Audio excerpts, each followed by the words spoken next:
Saludos a todos, le hablan de parte de BeHealth, Mariliana Torres para ustedes. Hoy tenemos una entrevista bastante interesante sobre una afección de salud que no es muy común, pero que es específicamente tratada por los gastroenterólogos. Y estamos hablando de esofagitis eosinofílica. Espero haberlo dicho bien, doctor. Con nosotros el doctor Kevin Richies, gastroenterólogo. ¿Cómo está, doctor? Muy bien, Marilana, buenas noches y gracias por la invitación. Seguro que sí. ¿Qué es la esofagitis eosinofílica?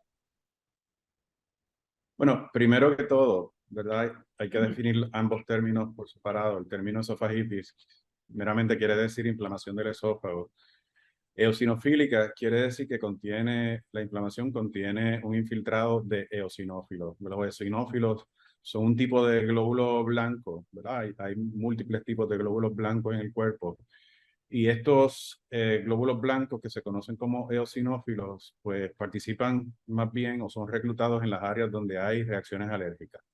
Así que una esofagitis eosinofílica es una inflamación del esófago que se caracteriza por estar llena o infiltrada de este tipo de células que se llaman eosinófilos. Y hay que tener una afección de salud previa del esófago para desarrollar esta nueva condición o no. No, bueno, ha habido múltiples estudios donde se ha tratado de dilucidar si esto es una progresión de la enfermedad de reflujo, ¿verdad? Pero realmente esto se ha convertido en una entidad completamente aparte. Y esta entidad se describió hace muchísimos años y originalmente la diagnosticaban más los pediatras. En los últimos años se ha encontrado que ha habido un aumento en la incidencia y Ujú. originalmente se pensaba que el aumento en la incidencia era porque la estábamos diagnosticando más, pero realmente sí hemos visto un aumento en la incidencia que todavía no se ha podido dilucidar la razón de por qué estamos viendo un aumento en esa incidencia. Este aumento es más bien en los jóvenes. Bueno, la edad promedio donde se diagnostica esta enfermedad es en los 30, ¿verdad? La vemos mayormente en los pacientes entre los 20 y pico y los 30 y pico. El promedio de la edad más o menos es como los 34 años, pero puede ocurrir a cualquier edad. Como te mencioné anteriormente, esta entidad la veían primordialmente los pediatras porque ellos sabían que existía una entidad alérgica del esófago y ellos la buscaban con mayor frecuencia y no es hasta que nosotros los gastroenterólogos de adultos empezamos a ver estos eosinófilos infiltrados dentro de la pared del esófago en las biopsias que le tomamos a los pacientes, pues nos damos cuenta de que estamos bregando con esta entidad completamente diferente de la enfermedad de reflujo, que era con lo que se confundía anteriormente. Ok. Con relación específicamente a los síntomas como tal, ¿qué uno debe sospechar o sentir para decir, bueno, voy a hacer entonces un estudio para yo conocer si tengo esta enfermedad? ¿Qué es lo que uno siente? Mira, lo primero que aparece, ¿verdad? Son los síntomas de disfunción del esófago.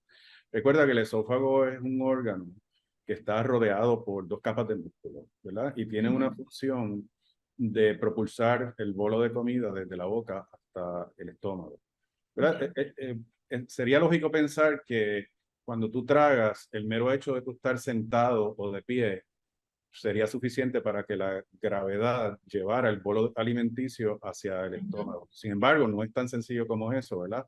Se necesita un movimiento bien coordinado de los músculos que rodean el esófago para que ese bolo alimenticio llegue hasta el estómago. Así que cualquier disfunción en el proceso de conducir el bolo de comida desde la boca hasta el estómago es una disfunción del esófago y pudiera ser un síntoma de esofagitis eosinofílica. Los síntomas principales son dificultad para tragar. Algunos pacientes se presentan con episodios donde se le atasca la comida en el esófago. Llegan a la sala de emergencia con un pedazo de carne o un Ujú. pedazo de algún tipo de comida que sea un poquito dura o pegajosa, ¿verdad? Como el arroz, por ejemplo, en el caso de aquí de Puerto Rico, pues los tostones, el mofongo, son Ujú. comidas que son un poco pegajosas y los pacientes pueden presentar con el bolo alimenticio atascado en el esófago. Síntomas como dolor de pecho, por ejemplo, también es algo que vemos frecuentemente como un síntoma presentando los pacientes que tienen esofagitis eosinofílica, ¿verdad? Particularmente en pacientes jóvenes, porque en pacientes mayores uno siempre piensa el corazón primero, ¿verdad? Pero un paciente joven que se queja de dolor de esófago, de dolor de pecho, usualmente tenemos que, es bien importante descartar esta condición. Síntomas de Claro. reflujo, porque la acidez, la regurgitación de comida, que sube la comida hasta la garganta sin que haya un esfuerzo por vomitar, son síntomas de la disfunción del esófago, dolor al tragar. Así que cualquiera de esos síntomas es algo que nos hace pensar en que este paciente necesita una evaluación específicamente para descartar, entre otras cosas, la esofagitis eosinofílica. ¿Cuáles son los factores que exacerban la condición? Pues mira, esto es una condición inmunológica, ¿verdad? Inmunológica, por ende, alérgica. Es bien interesante que en años recientes se ha encontrado que los pacientes que tienen esta condición pueden tener exacerbaciones de temporada, ¿verdad? Lo que nos hace pensar que algunos alergenos que se encuentran en el ambiente, por ejemplo, aquí en Puerto Rico no tanto, ¿verdad? Pero sabemos que en Estados Unidos la época de alergia es el principio de la primavera, donde empiezan a florecer los árboles y las plantas. Y entonces hay mucho polen en el aire y muchas personas pues desarrollan rinitis alérgica. Pues de esa misma forma vemos que esto puede ser un trigger para que los pacientes desarrollen una exacerbación del problema. También algunos pacientes presentan con alergia a alimentos. Esto es más común en niños, pero en adultos también vemos algunos pacientes que presentan alergia a alimentos. De ahí que una de las recomendaciones para el tratamiento es lo que se conoce como una dieta de alimentación, de una dieta de eliminación donde se eliminan los alergenos más comunes que nosotros consumimos en nuestra dieta. Ok, o sea que específicamente hay algunos alimentos que no pueden comer. Hay algunos alimentos que no pueden comer, ¿verdad? En el pasado, y quizás todavía lo hacemos, ¿verdad? Como esto es una condición inmunológica, estos pacientes, por lo general, no solamente los debemos seguir nosotros los gastroenterólogos para manejar las complicaciones, sino que deben ser evaluados por un alergista inmunólogo, ¿verdad? Para que se hagan este tipo de pruebas para ver qué factores están contribuyendo a esta condición, ¿verdad? Porque hay factores ambientales envueltos y también factores en la comida, ¿verdad? Alergenos en la comida. Eh, Cuando un alergista o un inmunólogo realiza pruebas de alergia, muchos pacientes resultan ser alérgicos a un sinnúmero de alimentos, ¿verdad? Y es virtualmente imposible tú eliminarle todos esos alimentos a los que los pacientes han reaccionado. Así que una de las formas en que se trabaja con esto es eliminar los 5 alergenos más comunes y luego ir introduciendo uno a uno cada 2 semanas. Los 5 alergenos más comunes son el huevo, los mariscos, la soya, los nuts, ¿verdad? Todo lo que termina en nuts, Nueces. peanuts, walnuts, hazelnuts y la leche. Así que esos son los 5 alérgenos más comunes y un approach que podemos utilizar con estos pacientes cuando no sabemos exactamente qué le está provocando los síntomas es hacer una dieta de eliminación de 5 alimentos, que son esos que acabo de mencionar. ¿Se podría agravar la afección de salud al punto que necesite el paciente una intervención quirúrgica? Bueno, no tanto como una intervención quirúrgica, ¿verdad? Pero una de las complicaciones de la esofagitis eosinofílica, cuando pasa desapercibida y no se trata adecuadamente, es que se forman estrecheces en el esófago. Y por lo tanto, los pacientes pues no pueden tragar. Así que en estos casos nosotros recurrimos a un proceso que se conoce como dilatación, ¿verdad? Donde a través de unos instrumentos que utilizamos durante la misma endoscopía, podemos expandir el área del esófago que se ha puesto estrecha, ¿verdad? Estos pacientes desarrollan unos anillos en el esófago y algunos de esos anillos pueden crecer de tal forma que ocluyen el esófago y eso es lo que hace que el bolo de comida se impacte en el camino. Si me permites compartir una Sí. fotografía para enseñar lo que es un esófago normal versus un esófago con esofagitis eosinofílica. Por favor. Aquí voy a mostrar estas dos fotografías. En el lado izquierdo, en el lado derecho, perdón, estamos viendo un esófago completamente normal.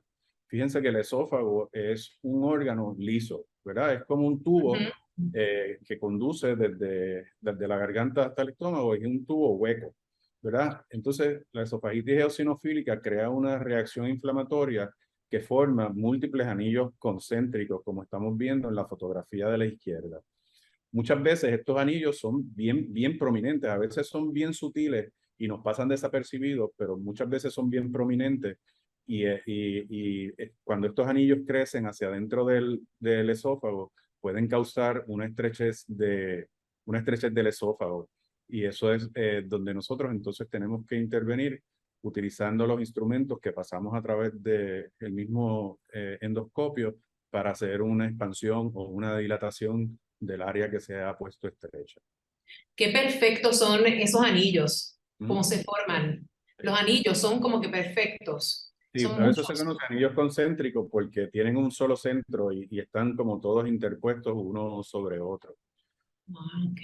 Cuando encontramos eso, no es diagnóstico, pero tenemos un alto grado de sospecha. Cuando vemos un paciente que tiene estos anillos, tenemos un alto grado de sospecha para diagnosticar esofagitis eosinofílica. Bien. ¿La enfermedad se puede prevenir?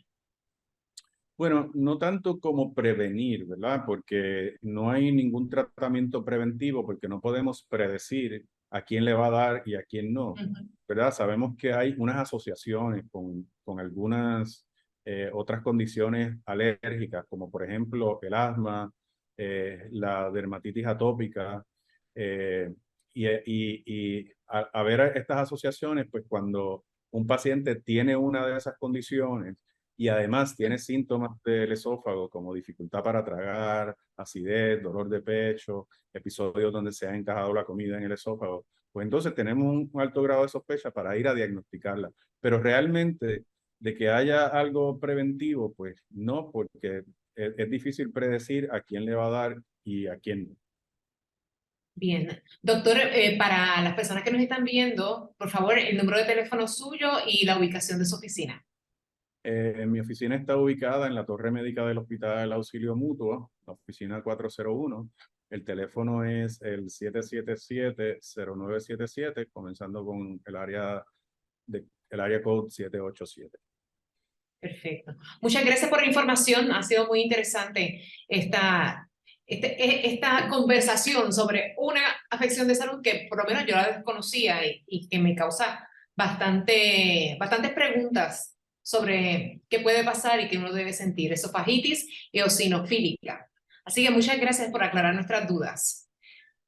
Para mí es un placer siempre estar aquí contigo, Mariliana. Gracias. Bueno, amigos, continuamos con Be Health.